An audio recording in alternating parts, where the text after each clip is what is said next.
Lok Sabha vote এখনো ঘোষণা হয়নি, তবে রাজনৈতিক মহলের দাবি আর হাতে গোনায় কয়েকদিনের মধ্যেই ঘোষণা হয়ে যেতে পারে লোকসভা ভোটের নির্ঘণ্ট। তা নিয়ে রাজনৈতিক দলগুলির তৎপরতাও তুঙ্গে। এখনো পর্যন্ত যা খবর, এপ্রিল মে মাসে ভোট হবে। সূত্রের খবর, তার আগে ফেব্রুয়ারির শেষেই 100 জন প্রার্থীর প্রাথমিক তালিকা প্রকাশ করে দিতে পারে গেরুয়া শিবির। সেই মতো নাকি শুরু হয়ে গিয়েছে রাজ্য ধরে ধরে স্ক্রিনিংও। সূত্রের খবর, প্রাথমিক এই 100 জনের তালিকায় থাকতে পারেন উত্তরপ্রদেশ, পশ্চিমবঙ্গ এবং তামিলনাড়ুর প্রার্থীদের নাম। জানা গিয়েছে তথাকথিত দুর্বল আসনগুলিতেই প্রাথমিকভাবে প্রার্থী ঘোষণা করতে পারে বিজেপি। দুর্বল অর্থাৎ যে আসনগুলিতে 2019 সালে বিজেপি তুলনামূলকভাবে খারাপ ফল করেছিল সেই আসনগুলি। সূত্রের খবর, 2024 সালে লোকসভা ভোটে মোট 160টিরও বেশি আসনকে দুর্বল বলে চিহ্নিত করেছে গেরুয়া শিবির। জানা গিয়েছে প্রাথমিকভাবে প্রার্থী তালিকা তৈরির কাজ প্রায় শেষ হয়েছে। সূত্রের খবর বলছে, এই 100 জনের প্রার্থী তালিকায় নাম থাকতে পারে কয়েকজন কেন্দ্রীয় মন্ত্রীরও। তবে সূত্রের খবর, এখনও দলের কেন্দ্রীয় নির্বাচন কমিটির ছাড়পত্র পায়নি, তাই এখনই এই তালিকায় প্রকাশ করা যায় না। এখন তাই ধীরে চলো নীতি নিয়ে এগোনোর সিদ্ধান্ত হয়েছে। সূত্রের খবর, 29শে ফেব্রুয়ারি এ নিয়ে চূড়ান্ত সিদ্ধান্ত হতে পারে। এর আগে 22শে ফেব্রুয়ারি এ নিয়ে সিদ্ধান্ত হওয়ার কথা ছিল। এ প্রসঙ্গে আসন্ন লোকসভা ভোটে 400-র বেশি আসনের টার্গেট বেঁধে দিয়েছেন মোদি।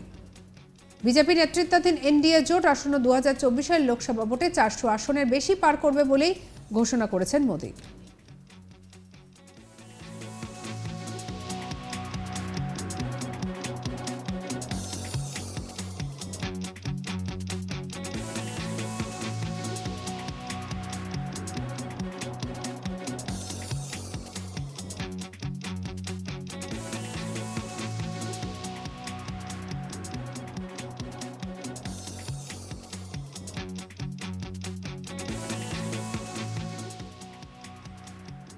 বিজেপি একাই নাকি 370টিরও আসন পাবে বলে লোকসভায় জানিয়েছেন মোদি।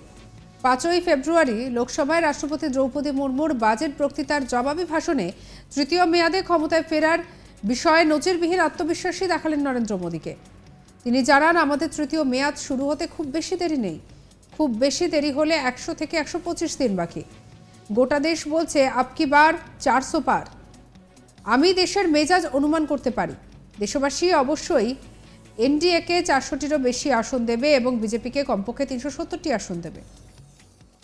এমনকি খার্গেজিও একই কথা বলেছেন। ভোটের আগেই সংসদে দাঁড়িয়ে চরম আত্মবিশ্বাসের সঙ্গে বলতে উঠলেন প্রধানমন্ত্রী নরেন্দ্র মোদী। 5ই ফেব্রুয়ারি লোকসভায় রাষ্ট্রপতি দ্রৌপদী মুর্মুর বাজেট বক্তৃতার জবাবি ভাষণে তৃতীয় মেয়াদে ক্ষমতায় ফেরার বিষয়ে নজিরবিহীন আত্মবিশ্বাসী দেখালেন নরেন্দ্র মোদীকে।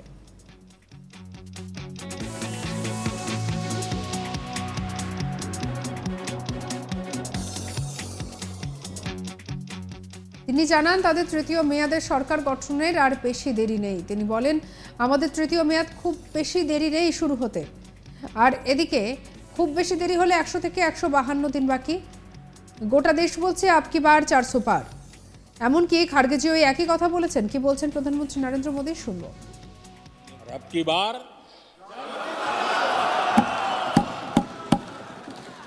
पूरा देश कह रहा है अबकी बार, खड़गे जी भी कह रहे हैं। लेकिन अध्यक्ष जी, मैं आमतौर पर ये आंकड़े के चक्कर में नहीं पड़ता, लेकिन मैं देख रहा हूं देश का मिजाज एनडीए को तो 400 पार कर पाई के रहेगा, लेकिन भारतीय जनता पार्टी को 370 सीट अवश्य देगा।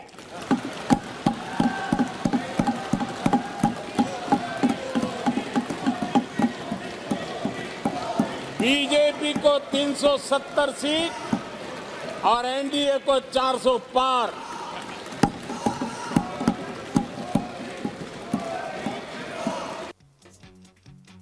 উল্লেখ্য, 2019 সালের 11 এপ্রিল থেকে 19শে মে 7 দফা সাধারণ নির্বাচনে বিজেপির রেকর্ড 37.36% ভোট শেয়ারের সঙ্গে 303টি আসন পায়। এটি ছিল 1989 সালের সাধারণ নির্বাচনের পর কোনো রাজনৈতিক দলের সর্বোচ্চ ভোট শেয়ার। সামগ্রিকভাবে বিজেপি নেতৃত্বাধীন ন্যাশনাল ডেমোক্রেটিক অ্যালায়েন্স 353টি আসনে জেতে, কংগ্রেস 52টি আসনে জেতে এবং ইউনাইটেড প্রোগ্রেসিভ অ্যালায়েন্স নির্বাচনে 91টি আসনে জয়ী হয়। লোকসভা যুদ্ধের ঘণ্টা বেজে গিয়েছে, ইতিমধ্যেই শুরু হয়ে গিয়েছে প্রচারও। ময়দানে নেমেছেন খোদ প্রধানমন্ত্রী নরেন্দ্র মোদী। সূত্রের খবর, নির্বাচন কমিশন সম্ভবত 13ই মার্চের পরে খেলা শুরু গোটা দেশে, কারণ ওই দিনের পরই নাকি লোকসভা নির্বাচনের তারিখ ঘোষণা করতে পেরে সূত্র মারফত জানা যায়। লোকসভা নির্বাচনের প্রস্তুতি মূল্যায়ন করতে নির্বাচন কমিশন একাধিক রাজ্যে সফর করছে এবং তার সম্পন্ন হলে তারিখ ঘোষণা করা হবে।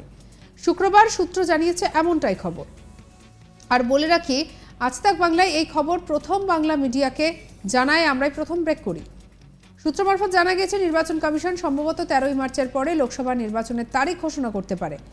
সাধারণ নির্বাচনের প্রস্তুতি মূল্যায়ন করতে কমিশন একদিকে রাজ্য সফর করছে এবং অন্যদিকে এটি সম্পন্ন হলে তারিখ ঘোষণা করা হবে। কেন্দ্রীয় নির্বাচনী সংস্থার কর্মকর্তারা বর্তমানে তামিলনাড়ু সফরে রয়েছেন, আর এরপরে উত্তরপ্রদেশ এবং জম্মু কাশ্মীরে যাবেন। 13ই মার্চের আগে রাষ্ট্রীয় সফর শেষ হওয়ার কথা। কমিশন গত কয়েক মাস ধরে পরিস্থিতি পর্যালোচনা করতে সমস্ত রাজ্যের মুখ্য নির্বাচনী আধিকারিকদের সঙ্গে নিয়মিত বৈঠক করছে। সিইওরা সমস্যার জায়গাগুলিকে তালিকাভুক্ত করেছেন। ইভিএমের চলাচল, নিরাপত্তা বাহিনীর প্রয়োজনীয়তা, সীমান্তে সতর্কতা, কঠোর ব্যবস্থা করা কর্মকর্তারা যোগ করেছেন তাতেও। নির্বাচন কমিশনের তথ্য বলছে যে 96.88 কোটি মানুষ আসন্ন লোকসভা নির্বাচনে ভোট দেওয়ার যোগ্য। সূত্র মারফত জানা যাচ্ছে যে অনুষ্ঠিত হতে যাওয়া লোকসভা নির্বাচনের অবাধ এবং সুষ্ঠু পরিচালনার জন্য নির্বাচন কমিশন এআই প্রযুক্তি ব্যবহার করার সিদ্ধান্ত নিয়েছে।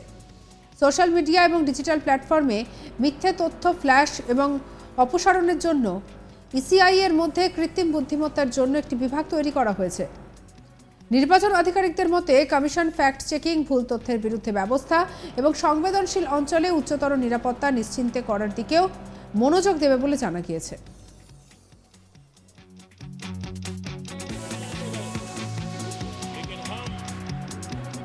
मुसीबतें झेल करके भी गलतियों सुधारने के लिए हमारी कोशिश जारी रखेंगे।